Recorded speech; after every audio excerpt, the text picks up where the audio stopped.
할렐루야. 하나님께서 오늘 하루도 은혜와 사랑 가운데 인도해 주실 줄로 믿습니다. 다 같이 사도신경으로 신앙 고백 같이 하심으로 새벽 예배 하나님 앞에 같이 드리십니다. 전능하사 천지를 만드신 하나님 아버지를 내가 믿사오며 그 외아들 우리 주 예수 그리스도를 믿사오니 이는 성령으로 잉태하사 동정녀 마리아에게 나시고 본디오 빌라도에게 고난을 받아 십자가 못 박혀 죽으시고 장사한 지 사흘 만에 죽은 자 가운데서 다시 살아나시며 하늘에 오르사 전능하신 하나님 우편에 앉아 계시다가 저리로서 사한 자와 죽은 자를 심판하러 오시리라. 성령을 믿사오며 거룩한 공예와 성도가 서로 교통하는 것과 죄를 사하여 주시는 것과 몸이 다시 사는 것과 영원히 사는 것을 믿사옵나이다. 아멘. 할렐루야. 하나님 말씀 요한계시록 8장 7절로부터 12절 말씀까지입니다. 요한계시록 8장 7절로 12절에 있는 말씀 제가 봉독해 드립니다. 첫째 천사가 나팔을 부니 피 섞인 우박과 불이 나와서 땅에 쏟아지매 땅의 3분의 1이 타버리고 수목의 3분의 1도 타버리고 각종 푸른 풀도 타버렸더라. 둘째 천사가 나팔을 부니 불붙는 큰 산과 같은 것이 바다에 던져지매 바다의 3분의 1이 피가 되고 바다 가운데 생명 가진 피조물들의 3분의 1이 죽고 배들의 3분의 1이 깨지더라. 셋째 천사가 나팔을 부니 횃불같이 타는 큰 별이 하늘에서 떨어져 강들의 3분의 1과 여러 물샘에 떨어지니 이 별의 이름은 쓴 쑥이라. 물의 3분의 1이 쓴 쑥이 되매 그 물이 쓴 물이 되므로 많은 사람이 죽더라. 넷째 천사가 나팔을 부니 해 3분의 1과 달 3분의 1과 별들의 3분의 1이 타격을 받아 그 3분의 1이 어두워지니 낮 3분의 1은 비추임이 없고 밤도 그러하더라. 아멘. 오늘 제가 아침에 나올 때 이 핀마이크를 가지고 나오는 걸 잊어버려가지고 좀 소리가 들리는 게 평소하고는 조금 다르실지 모르겠습니다. 주의해서 들어주시면 좋겠습니다. 이제 7 나팔의 재앙이 시작되는 이야기죠. 첫 번째 나팔과 함께 무서운 재앙이 하늘에서 쏟아집니다. 첫째 천사가 나팔을 부니 피 섞인 우박과 불이 나와서 땅에 쏟아지며 땅의 3분의 1이 타버리고 수목의 3분의 1도 타버리고 각종 푸른 풀도 타버렸더라. 우박과 불은 하나님께서 출애굽 당시에 애굽에 내린 7번째 재앙과 같은 것입니다. 그런데 이 우박에 피가 섞여 있다고 하는 것은 이 첫 번째 재앙이 애굽에 내렸던 재앙보다 더 혹독하다 하는 것을 알 수가 있습니다. 피 섞인 우박과 불이 땅에 떨어지고 쏟아지니까 땅과 수목이 그리고 푸른 풀이 3분의 1을 다 태워버리는 그런 일이 일어납니다. 옛날에는 이 말씀을 그 문자 그대로 해석하기는 좀 과하지 않느냐, 어떻게 이런 일이 일어나느냐 그렇게 생각하는 학자들도 있었습니다만은 그렇지만 핵무기들이 만들어지고 이런 첨단 무기들이 만들어지면서 그것이 실제 사용되었던 히로시마나 나가사키 같은 그 참사를 분명히 기억하고 목격하고 난 다음에는 이제 문자는 그대로 이루어질 것이라는 예상에 이의를 달지 않고 있습니다. 첫 번째 나팔재앙의 표적이 땅이었다면 두 번째 나팔재앙의 표적은 바다입니다. 둘째 천사가 나팔을 부니 불붙는 큰 산과 같은 것이 바다에 던져지매 바다의 3분의 1이 피가 되고 하는 말이 두 번째 나팔 재앙이죠. 요한은 큰 산과 같은 것이 화염에 쌓여서 바다에 던져지는 것을 봅니다. 그러자 바다가 3분의 1이 피로 뒤덮였다고 그렇게 말하고 있습니다. 이는 물이 피로 변했던 애굽에 임했던 재앙을 떠올리게 하죠. 이것은 이 재앙으로 사람들이 죽음과 환경 파괴가 엄청나다는 것을 말하는 것이죠. 대형 유조선이 바다에 침몰하면 어떤 피해가 일어나고 오염이 일어나는지 우리는 태안기름 유출, 일본 지진으로 파괴됐던 원전 사고 그걸 생각해 보면 바다가 어떻게 오염될 수 있는지 금방 알 수가 있습니다. 바닷속 생물들과 바다 위 선박들이 3분의 1이 순식간에 파괴되는 그런 일이 일어나죠. 어떤 학자들은 이것은 소행성이 바다에 떨어져서 그런 초래하는 재앙이라 그렇게 말하기도 하고, 어떤 학자들은 1, 2차 세계대전 같은 대규모의 해상 전쟁으로 해석하기도 합니다. 양쪽 다 충분히 가능성이 있는 이야기, 그리고 실제로 일어날 수 있다는 사실을 우리가 알 수 있는 것입니다. 세 번째 나팔 재앙은 또 일어나는데, 셋째 천사가 나팔을 부니 횃불같이 타는 큰 별이 하늘에서 떨어져 강들의 3분의 1과 여러 물샘에 떨어지니 이 별의 이름은 쓴쑥이라. 물의 3분의 1이 쓴쑥이 되매 그 물이 쓴물이 되므로 많은 사람이 죽더라 하는 말씀입니다. 셋째 천사가 셋째 나팔을 부니까 쑥이라고 하는 이름의 별이 떨어져서 전 세계의 물을 오염시키는 이야기가 나오죠. 여러분들이 아시는 대로 인류의 위대한 문명들은 모두 강을 낀 유역에서 발생을 했습니다. 나일강, 티그리스강, 양자강 이런 강들에서 있어 문명들이 발생을 했죠. 세계적인 도시 모두가 강이나 호수를 끼고 발전을 합니다. 템즈강, 세느강, 우리 한강도 마찬가지죠. 그것은 물이 사람의 삶에 얼마나 중요한 영향을 주는가 하는 것을 우리가 알 수 있는 이야기입니다. 깨끗한 물이 없으면 사람은 살 수가 없기 때문이죠. 그 물이 쓴 물이 되므로 많은 사람이 죽더라. 이 말은 엄청난 수질 오염으로 인해서 수많은 사람들이 죽게 된다고 하는 것을 말합니다.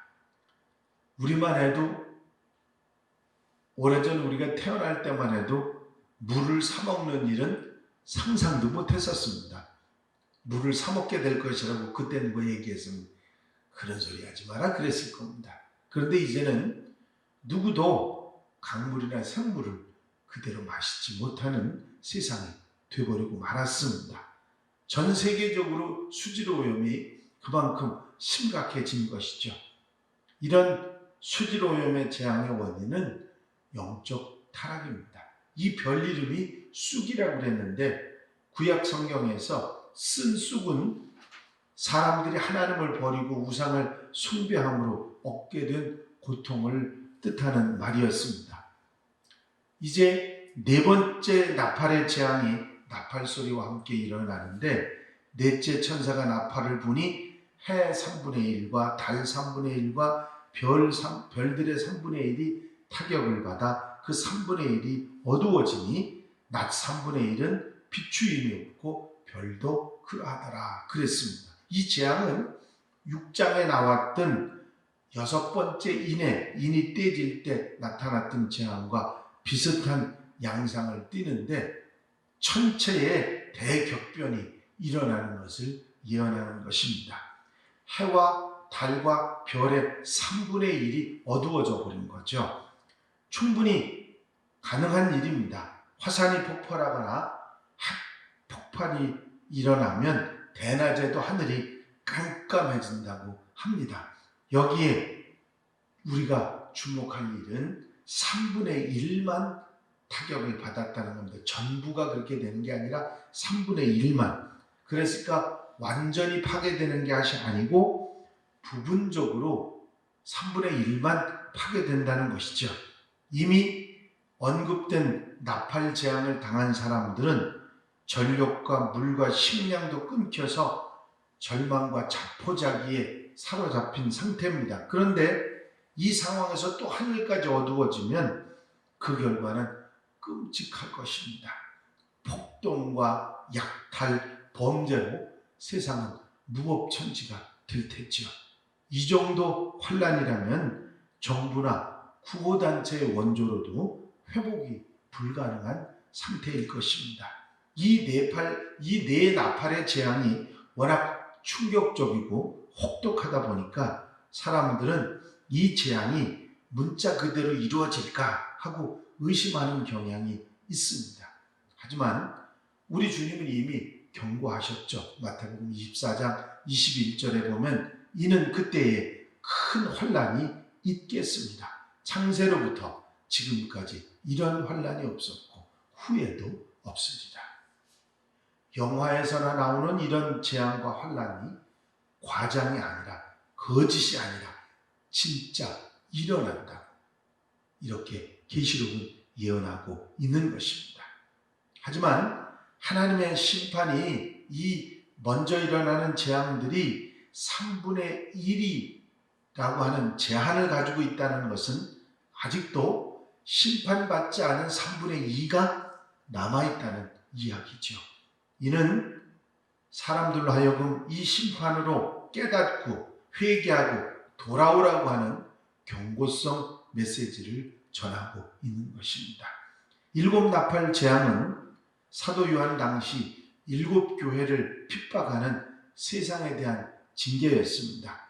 심판이 아니라 징계라는 사실에 주목을 해야 합니다. 심판은 아주 끝나버리는 거지만 징계는 돌이켜 회개하라고 하는 기회를 주는 것입니다. 참으로 놀라운 일이고 은혜입니다. 그토록 무서운 심판이 임하는 가운데 아직은 기회의 생명줄을 내려주시는 하나님 은혜의 손길을 깨달을 수 있기 때문입니다. 에스겔 18장에 보면 그런 악인들이 만일 그 행한 모든 죄에서 돌이켜 떠나 내 율례를 지키고 정의와 공의를 행하면 반드시 살고 죽지 아니하리라 하신 그 말씀대로 이루어 주시는 것이죠. 하나님께서는 이 물리적인 고난을 통해서 영적인 메시지를 전하시고 계시는 것입니다. 사람들은 이렇게 태풍이나 지진, 테러 같은 끔찍한 고난을 겪고 나면 하나님께 마음을 여는 경우들이 많이 있죠. 돈이나 명예보다도 더 소중한 것이 있고 영적인 세계에 눈을 뜨게 되는 것입니다. 우리 인생을 돌아보면 그런 일들이 사실이라는 것을 깨닫게 되죠. 하나님께서는 이런 천재지변을 통해서 우리의 주목을 끌어서 우리로 하여금 하나님께 더 가까이 오게 하시기 위해서 이런 시련과 환난을 사용하신 것입니다. 우리가 영적으로 잘되고 성장할 때는 잔잔한 바다에 순풍에 돛달고 항해하는 게 아닙니다. 주로 거친 바다, 파도와 폭풍에 상사로 왔다 갔다 하는 고난의 때가 바로 우리 영적으로 성장하는 때라고 하는 것입니다. 마지막 날의 환난도 그런 의도를 담고 있는 것입니다. 최후의 심판을 앞두고 세상을 갈수록 무서운 환난에 처하게 될 것입니다. 그러나 이 환난도 역시 하나님께서 경고를 하시지만 기회를 주시는 것입니다. 죄를 회개하고 돌아오라고 하는 하나님의 초청인 것이죠. 믿을 수 없겠지만 그런 의미에서 이 무서운 재앙 속에는 하나님의 진노와 함께 하나님의 사랑도 담겨 있는 것입니다. 하나님은 죄를 미워하시지만 죄인은 사랑하시는 분입니다. 죄를 버리고 돌아오면 용서하고 받아주시는 것입니다. 1945년에 일본의 통신센터이자 병참기지였던 히로시마에 미군은 리틀보이라고 하는 이름을 가진 원자폭탄을 오전 8시 15분에 투하를 합니다. 하지만 그 원자폭탄을 투하하기 전에 여러 번 경고장을 그곳에 뿌렸습니다. 삐라처럼 히로시마에서 20km 이상 떨어진 곳에서도 속히 대피하라는 이 메시지 전단지를 다 뿌렸습니다. 하지만 대부분의 일본인들은 그 전단지의 내용을 거의 믿지 않았고 얄팍한 심리전을 쓰는 미군들의 군사적인 전술로 생각하고 무시해버렸습니다. 그래도 그 전단지의 경고를 마음에 두고 멀리 타 지역으로 피난을 간 사람들도 있었는데 그들은 생명을 건졌지만 무슨 대재앙 같은 사건이 히로시마에 일어나겠어? 하면서 그 자리에 눌러 앉아있던 일본인들은 비극의 주인공들이 되고 말았습니다. 히로시마에 남아있던 사람들은 하루아침에 번뜩이는 섬광과 버섯 구름과 후폭풍을 경험하면서 죽음과 생지옥의 고통을 맛봐야 했습니다. 그 당시에 즉사한 사람들의 숫자는 8만 명이 넘었고 심하게 부상을 당한 사람도 7만 명이나 됐고 5년 뒤에 원폭 후유증으로 사망한 사람들까지 합치면 원폭 때문에 사망한 사람은 20만 명이 넘는다고 합니다. 원자폭탄 60kg짜리 원자폭탄 하나가 히로시마를 새카만 잿더미로 만들어 놓고 말았던 것입니다. 여러분, 그 전단지가 뿌려지면서 경고를 했을 때 사람들이 들은 사람도 있지만 안 들은 사람들이 그렇게 많았습니다. 성경의 경고는 벌써 2000년이 넘도록 계속되고 있는 것입니다. 지구의 종말을 예언하고 있는 말씀들을 읽으면서도 이건 그냥 인류 심판에 관한 성경의 메시지일 뿐이야. 지구는 절대로 멸망당하지 않아. 이건 그대로 착하게 믿음으로 살라고 하는 교훈이거든. 그렇게 생각하는 성도들도 있습니다. 하나님의 경고를 무시한 자들은 종말의 때가 되었을 때 가슴을 치고 히로시마 사람들처럼 후회하게 될지 모릅니다.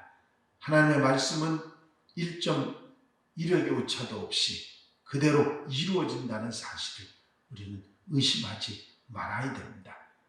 우리에게 이런 때가 다가오고 있다는 사실을 늘 경계를, 기회를 생각하고 어리석은 삶을 선택하지 말고 믿음으로 무장되는 그런 하나님의 백성들이 되어야 될 줄로 믿습니다. 기도드리십니다. 사랑과 은혜가 영원히 많으신 아버지 하나님, 이제 우리에게 경고를 하시면서 3분의 2가 아직 남아있는데 기회를 주시는 말씀을 듣습니다. 이 일의 징조들이 벌어질 때 우리가 어떻게 준비하고 대비해야 되는지 지혜를 주시고 기회를 주셨는데 어리석게 무시해버리는 그런 잘못된 마음이 들지 않도록 항상 마음의 허리를 동이고 경계하고 이 기회를 놓치지 않는 하나님의 백성들, 하나님의 사람들이 되게 하여 주시옵소서. 이 한 달의 삶을 온전히 주님께 맡겨드립니다. 말씀을 마음에 두고 항상 우리에게 주신 기회를 선용해서 아름답게 귀하게 하나님의 사람으로 살아가는데 부족함이 없이 도와주시옵소서. 곁에서 함께 하시고 인도해 주실 줄로 믿사옵고 예수 그리스도의 이름으로 기도하옵나이다. 아멘. 주님 가르치신 기도 함께 드리십니다. 하늘에 계신 우리 아버지시여, 이름이 거룩히 여김을 받으시오며 나라의 마옵시며 뜻이 하늘에서 이루어진 것 같이 땅에서도 이루어지이다. 오늘날 우리에게 일용할 양식을 주옵시고 우리가 우리에게 죄 지은 자를 사하여 준 것 같이 우리 죄를 사하여 주옵시고 우리를 시험에 들지 말게 하옵시며 다만 악에서 구하옵소서. 나라와 권세와 영광이 아버지께 영원히 쌓나이다. 아멘. 이 시간 기도하실 때 우리가 늘 기도하는 기도 제목들 잊지 말고 기도하시고, 기도하실 때 가장 중요한 거 아시죠? 내가 먼저 기도할 수 있는 기회를 우리에게 주신 하나님께 감사하고, 그리고 내 부족한 것, 어리석은 것, 죄된 것을 회개하고 돌이키고, 그리고 우리의 기도를 시작해야 됩니다. 나라와 민족을 위해서, 코로나19 때문에 어려움 당하는 이들을 위해서, 또 봉사자들 위해서, 중보기도 할 분들 위해서 기도해 주시고, 주님 안에 승리하며 평안을 누리고 살기 위해서 기도하시고 자유롭게 기도하시기 바랍니다.